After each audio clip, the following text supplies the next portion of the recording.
Next topic अपने कोल है power. Power की है शक्ति, जिन्हों आप हिंदी च या पंजाबी च बोलते हैं। Power is defined as the time rate of doing a work, मतलब किसी काम नूं होण दे विच कितना टाइम लग्या वो की है पावर है। When the time taken to complete a given amount of the work is important, we measure the power of the agent doing that work. Since power is the ratio of two scalars, power दो दी ratio है work divided by time. In how much time how much work is done, that is called power. मतलब किन्नी कुछ ज़्यादा, देखो जो बहुत सारा काम बहुत घट टाइम दे विच खत्म हो जाए, दैट मीनस पावर बहुत ज़्यादा है। अगर काम घट है, टाइम बहुत ज़्यादा लगता है, इसका मतलब वो वीक है, पावर घट है, ठीक है, वो चीज़ है। सो पावर हमेशा एक स्केलर क्वांटिटी रहेगी and power is defined as dw by dt, work divided by time, and work is equal to F dot S, ठीक है। अगर मैं डेरिवेटिव लूँगी तो मेरे को क्या आ जाएगा, एफ एज इट इज़, क्योंकि एफ फोर्स है, कॉन्स्टेंट होएगा। D S by D T, D S by D T की है vector component of velocity, velocity की है V cos theta. So P is equal to F V cos theta भी आएगा। Sometimes when theta is 0 P is equal to F V भी आएगा। Now units of power, units of power की है is the power of an unit, power is the power of an agent which does unit work in unit time. देखो तुसी mostly सब ने अपने ਜਿਹੜੇ ਤੁਹਾਡੇ ਘਰ ਦੇ ਵਿੱਚ ਬਿਜਲੀ ਦੇ ਕੀ ਮੀਟਰ ਵਗੈਰਾ ਲੱਗੇ ਹੋਏ ਆ, ਜਾਂ ਕੋਈ ਵੀ ਤੁਸੀਂ ਅਗਰ ਬਾਜ਼ਾਰੋਂ ਬਲਬ ਵਗੈਰਾ ਖਰੀਦ ਕੇ ਲਿਆਉਂਦੇ ਹੋ ਤਾਂ ਉਹਦੇ ਬਾਹਰ ਲਿਖਿਆ ਹੁੰਦਾ ਕਿ ਇੰਨੇ ਵਾਟ ਦਾ, ठीक है। So unit to measure the power is called watt, ठीक है। MKS सिस्टम दे विच उन्होंने जूल पर सैकेंड कहा जाता है, it is also known as watt, ठीक है। सो वाट जी 10⁻⁷ और पर सैकेंड होंगी है। 1 वाट इज़ इक्वल टू की 1 newton into 1 metre by 1 second, मतलब किन्नी फोर्स किन्ना डिस्टेंस कवर किन्ने टाइम च होया, दैट इज़। ਹੁਣ ਇਹਦੇ ਨਾਲ ਦਾ ਤੁਹਾਨੂੰ ਮੈਂ ਇੱਕ ਅੱਧਾ ਸਮ ਦੇਖੋ ਕਰਵਾਨੀ ਆ।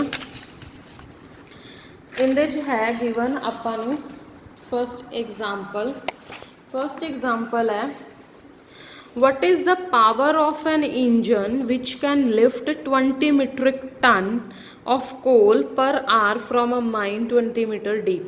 ਮਾਈਨ ਕੀ ਹੁੰਦੀ ਹੈ, ਨੀਚੇ ਜਿਵੇਂ ਖੋਦਿਆ ਹੁੰਦਾ ਨਾ ਸੁਰੰਗ ਵਗੈਰਾ, ਕਿ ਨੀਚੇ ਮਾਈਨ ਇੱਕ ਖੋਦੀ ਗਈ ਸੀ, ठीक है। वो जिवें खजाना वगैरह खोदन लई खोदते हैं, नीचे माइन जिहड़ी उहदी डीप किन्नी है 20 मीटर है। और इंजन ने किन्ना लिफ्ट करना कोयला, कोयले की खान जिन्हों असीं कहने 20 मीट्रिक टन। इनू पहला तो मैं kg च डिवाइड करूँगी, दैट इज़ 20 मीट्रिक टन है, दैट मीनस 20 इंटू 1000 20,000 kg हो गया। हुण देखो मैनू डिस्टेंस गिवन है, मैनू टाइम गिवन है, मैनू वेट गिवन है, एम गिवन है। सो पावर की है वर्क बाय टाइम, वर्क की है ग्रेविटेशनल फोर्स ही लगनी है, M G S by T. M is the mass, G is gravitational force, S is the distance and T is the time. और क्योंकि असी kg च कन्वर्ट किया, मैं टाइम नू सैकेंड्स च कन्वर्ट करके इनू किंदी यूनिट बना दूंगी वाट दी, ठीक है। नैक्सट है 1 किलोवाट मोटर। किलोवाट नू अगेन मैं किंदे च चेंज करूँगी, ठीक है। वाट दे विच ये की आ गया 1 किलोवाट का मतलब 1000 वाट। डिस्टेंस की है 10 metre. Calculate the quantity of water pumped per second, again तुसी फाइंड आउट कर लेना, ठीक है। उस तो नैक्सट थोड़ा जिहा काम है टीडीएस जिहा। देखो अ कार वेइंग 200 kg, एक कार है जिंदा वेट है 200 kg, is accelerating at 4 meter per second square, accelerating at 4 meter per second square up of inclination of 1 in 100 का मतलब होंगे sin theta is 1/100, हमेशा याद रखना।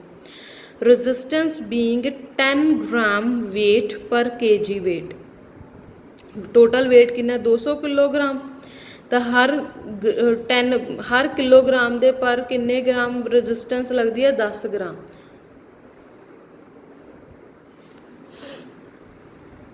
ठीक है। So find the power exerted by the engine when speed is 40 metre per second. Okay, सब तो पहला तो देखो मैनू एक इंक्लाइंड प्लेन दिता है, ਇੰਕਲਾइंड ਪਲੇਸ ਦੇ 200 kg ਦੀ ਆਹ ਕਾਰ ਹੈ, ਦੈਟ ਮੀਨਸ ਉਹਦੇ ਦੋ ਕੰਪੋਨੈਂਟਸ ਹੋਣਗੇ 200 g sign theta 200 g cos theta corresponding perpendicular ਇਹਦਾ ਨਾਰਮਲ ਰਿਐਕਸ਼ਨ ਹੋਏਗਾ।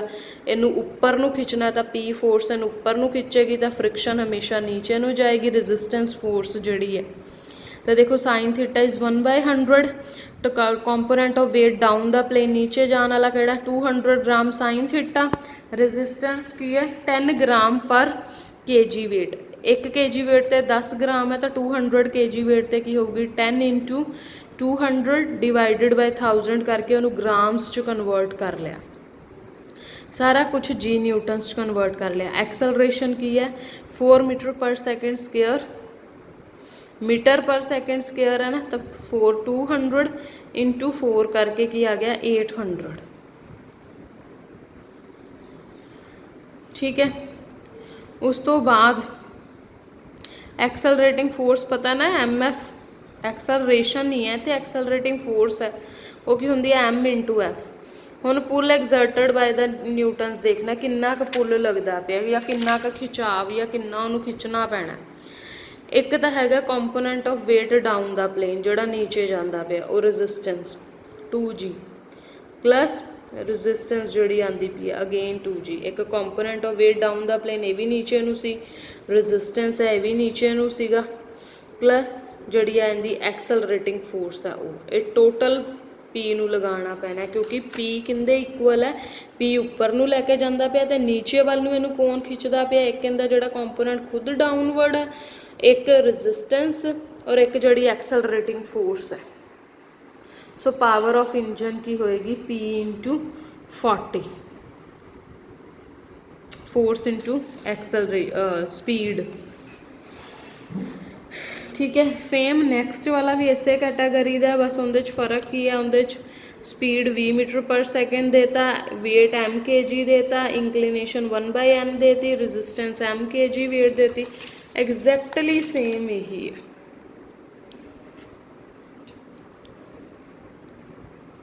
चाहे तुसी P = इन्हां सारिਆਂ ਨੂੰ ऐड करके इधर लै जाओ तां भी ठीक है।